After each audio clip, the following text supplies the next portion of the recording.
Well, my plan didn't work too well.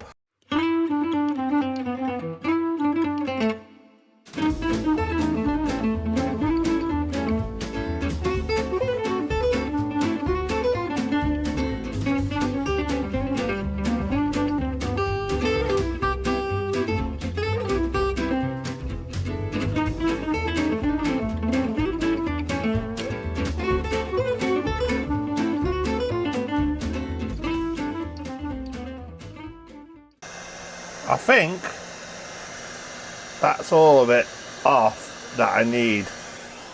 So, I didn't take too long, did it? I did drop one chip, but it seems to have survived a fall. So, I'm going to let all this cool down and we'll crack on with the next stage. So, we have the chipset here, which I have just recovered from the Amiga, so all bask in its glory